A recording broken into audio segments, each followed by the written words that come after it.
the next thing I want to take you through is also a really important feature, particularly for those of you who have you're dealing with long queues. You're having to manage a long queue of drinks and orders, and make sure that you're preparing the right ones in the right orders, and that's order printing.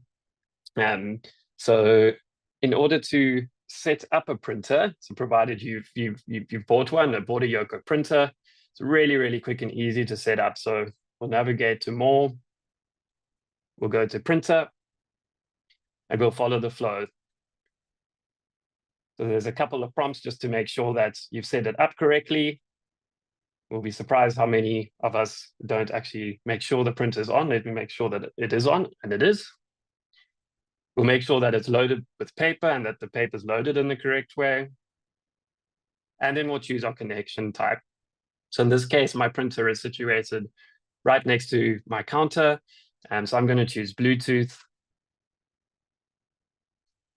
I'm just going to wait for the printer to show up.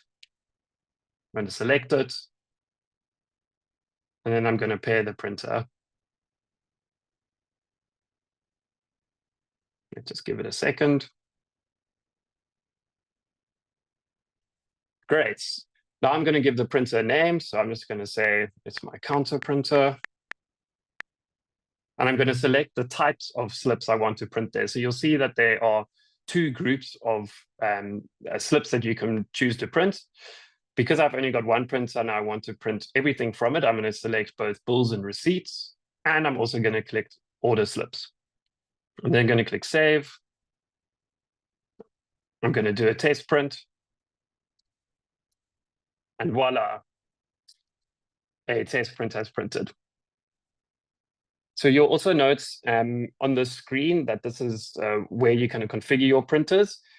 We also got some questions around if we are going to be looking at adding the ability to add more than one printer. So we understand that you often have more than one prep location. So you'll be preparing coffees at one station, and you'll be preparing food at another in the kitchen.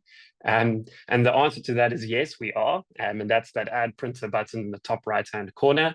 That is also currently in development and testing, and will be rolled out shortly.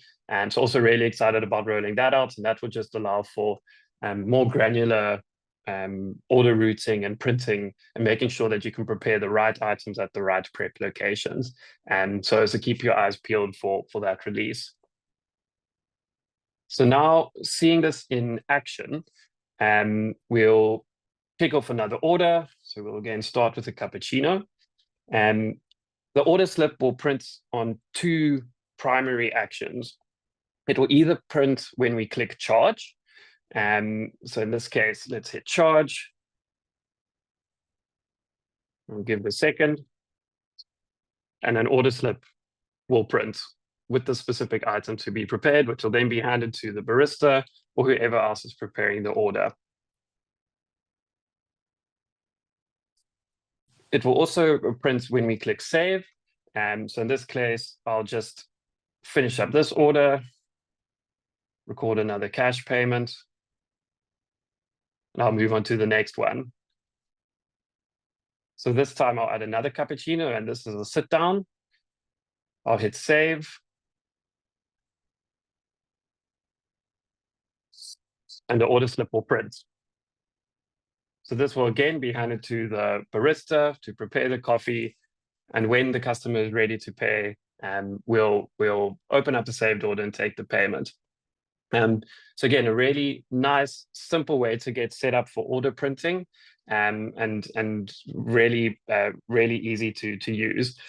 All the variants and modifiers and things we spoke through previously will print on those order slips. So again, everything needed to prepare that order in the way that your customer wants it will be on that slip. And that's really the order printing and ordering flow that's relevant. There are a few other things we won't necessarily touch on, but those are really the key components.